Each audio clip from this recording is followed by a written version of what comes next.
নমস্কার বন্ধুরা, চন্দনা কুকিং স্টাইলে সকলকে স্বাগত। আজ চলে এসেছি ফুলকপির একদম একটা নতুন রেসিপি নিয়ে। শীতের শেষে বা একঘেয়ে ফুলকপি খেতে ভালো না লাগলে একবার এইভাবে রান্না করে খেয়ে দেখুন, মুখে লেগে থাকবে। তো চলুন ভিডিওটি শুরু করা যাক। এই রান্নাটা করার জন্য আমি এখানে নিয়ে নিয়েছি একটা ফুলকপি। এখন ফুলকপির ডাঁটা ও পাতাগুলো আগে এইভাবে কেটে বাদ দিয়ে দিয়েছি। এখন একটা কড়াইয়ের মধ্যে একটু উষ্ণ গরম জল করে নিয়েছি আর তার মধ্যে দিয়ে দিয়েছি সামান্য একটু লবণ। এবার এই জলের মধ্যে ফুলকপিটা 2 থেকে 3 মিনিট রেখে দিয়ে তারপরে ধুয়ে নেব। এতে করে ফুলকপির মধ্যে পোকা থাকলে সেটা বেরিয়ে আসবে আর খুব ভালো করে পরিষ্কার হয়ে যাবে। তারপরে একটা গ্রেটারের সাহায্যে ফুলকপিটা গ্রেট করে নিচ্ছি। আমি এখানে সুবিধার জন্য ফুলকপিটা কাটিনি, গোটা ফুলকপিটাই গ্রেট করে নিচ্ছি। তবে তোমাদের অসুবিধা হলে ফুলকপিটা ছোট ছোট টুকরো করে তারপরে গ্রেট করে নিতে পারো। এখন পুরো ফুলকপিটা গ্রেট করে নেওয়া হয়ে গেছে। এবার এখানে নিয়ে নিয়েছি 100 গ্রাম মুসুরির ডাল। ডালটা আমি আগে থেকেই ভালো করে ধুয়ে ভিজিয়ে রেখেছিলাম। এখন ডালটা খুব ভালো করে ভিজে গেছে। এবার জল থেকে ছেঁকে তুলে মিক্সিতে বেটে নেব। এখন ডালটা বেটে নেওয়া হয়ে গেলে দিয়ে দিচ্ছি গ্রেট করে রাখা ফুলকপির মধ্যে।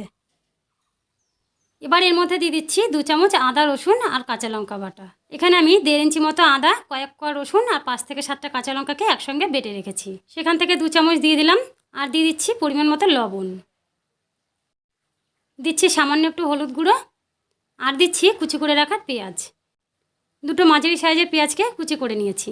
এবার সব কিছুকে হাত দিয়ে খুব ভালো করে মেখে নেব। বন্ধুরা, আজকের ভিডিওটি ভালো লাগলে প্লিজ একটি লাইক করবে আর চ্যানেলটি সাবস্ক্রাইব করে পাশে থাকার জন্য অনুরোধ করছি।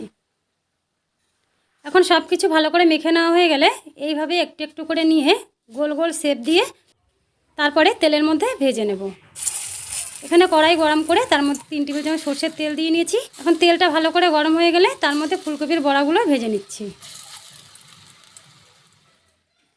এখন এক পিঠ ঠিক এরকমভাবে একটু লাল লাল করে ভাজা হয়ে গেলে এবার উল্টে দেব।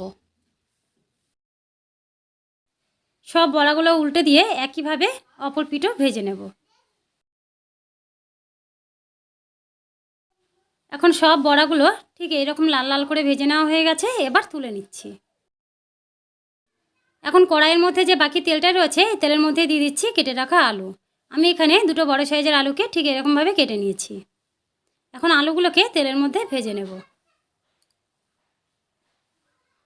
ভাজার সময় দিয়ে দিচ্ছি সামান্য একটু হলুদ আর সামান্য একটু লবণ দিয়ে আলুগুলোকে ভেজে নিচ্ছি। ঠিক এরকমভাবে আলুগুলো ভাজা হয়ে গেছে। এবার আলুগুলোকেও তুলে নিচ্ছি। এবার এখানে আরও 1 টেবিল চামচ সরষের তেল দিয়ে দিয়েছি আর দিয়ে দিলাম একটা তেজপাতা, সামান্য একটু গোটা জিরে আর দিচ্ছি একটু গোটা গরম মশলা। এখন ফোড়নটা একটু ভেজে নিয়ে এর মধ্যে দিয়ে দিচ্ছি কুচি করে রাখা পেঁয়াজ। এখন পেঁয়াজটাকে তেলের মধ্যে একটু ভেজে নিচ্ছি। পেঁয়াজটা ঠিক এরকমভাবে একটু ভাজা হয়ে গেলে এবার এর মধ্যে দিয়ে দিচ্ছি কেটে রাখা টমেটো। একটা টমেটোকে কুচি করে নিয়েছি আর দিয়ে দিচ্ছি মটরশুঁটি। এবার সব কিছুকে একসঙ্গে আরও একটু সময় ভেজে নিচ্ছি। ঠিক এরকমভাবে ভেজে নিয়ে এবার এর মধ্যে দিয়ে দিচ্ছি যে আদা রসুন কাঁচা লঙ্কা বেটে রেখেছিলাম সেটা।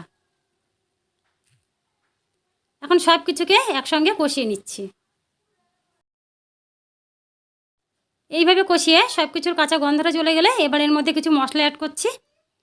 দিয়ে দিচ্ছি 1 চামচ জিরে গুঁড়ো, 1/2 চামচ লঙ্কার গুঁড়ো, 1/2 চামচ হলুদ গুঁড়ো আর দিচ্ছি পরিমাণ মতো লবণ। এবার সব কিছু মশলা দিয়ে একসঙ্গে কষিয়ে নিচ্ছি।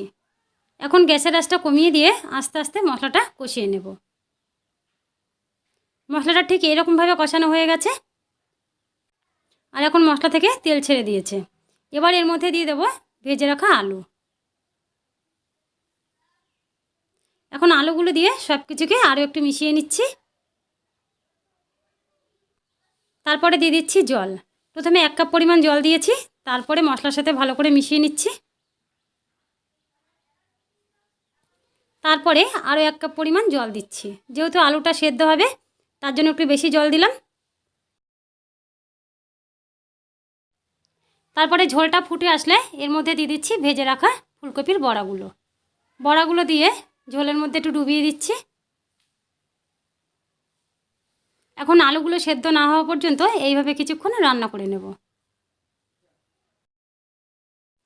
কিছুক্ষণ রান্না করার পরে এখন আলুগুলোও ভালো করে সেদ্ধ হয়ে গেছে আর ঝোলটাও অনেকটা টেনে গেছে। এবার ওপর থেকে দিয়ে দিচ্ছি কুচি করে রাখা ধনেপাতা।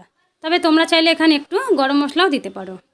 এখন আমাদের আলু দিয়ে ফুলকপির বড়া রেসিপি কিন্তু একেবারে তৈরি হয়ে গেছে।